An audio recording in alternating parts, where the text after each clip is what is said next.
Hi everyone, Aaron and Chris with Perfect Postures, and today we're going to show you a series of 3 exercises. A really cool sequence because these exercises are designed a specific way where the order is really important, and we're going to show you these so that we could actually address the different heights in the shoulders. So sometimes a person will come in and one shoulder will be a little bit lower than the other, and what that does is the shoulder, say the right shoulder is lower, well, that arm's going to hang lower on that one side, so it's going to alter what the actual shirt sleeve is actually doing.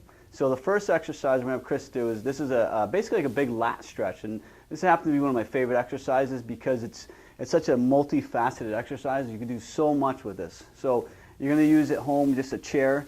Chris is going to place his arm straight up, and then from there, instead of bringing his arm across his body like a lot of people do, he's going to bring his whole torso over. So basically his arm and his torso stay in the same plane of motion, or it comes over as one segment. Now from there, he's going to round his back up a little bit, like kind of like a mad cat. And what that's going to do is you should feel a really strong stretch right down the side here. Now you want to hold this for about 40 to 45 seconds. Don't rush it. Make sure you really do hold for that long. And then you're going to come on up from that, and you're going to do the same thing with the other side. So again, what you're looking for is a really strong stretch. If you feel it in your shoulder joint itself, that means that you're getting some impingement. It means you're not doing it right. So remember, arm straight up, torso comes over. Don't bring the arm across. Okay, so second exercise. We're going to lie on your back, knees bent, feet on the floor. Let's scoot this way just a little bit, Chris. So what Chris is doing, he's lying in the goalpost position here with his arms, and he's going to slide one arm along the floor and reach up as high as he could. So you're trying to keep the back of the hand in contact with the floor if you can, and then he's going to switch arms. You're going to go back and forth in a controlled movement, and you're going to do that 10 times. Now what's happening here is we're getting the scapula to actually start upwardly rotating while the arm's moving, and it's a lot more complex than that, but that's essentially what we're doing.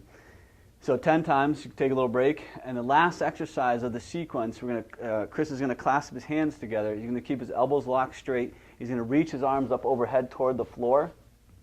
Now on this one, what's going to happen is you're going to feel a little bit of an arch in your back. That's okay. That's a natural mechanic. Let that happen. So he's going to do that 10 times. A lot of the mistakes on this one, when we see people do these, they bend their elbows. So really important you keep your arm locked. If you bend the elbow, you won't get as much extension out of that mid-back, what we're trying to go after. So those are your 3 exercises, and again, these are to help address the asymmetry as far as the shoulder heights, but again, the whole topic was why people have to go to their tailor to either alter their pant legs or their suit jackets or their shirts.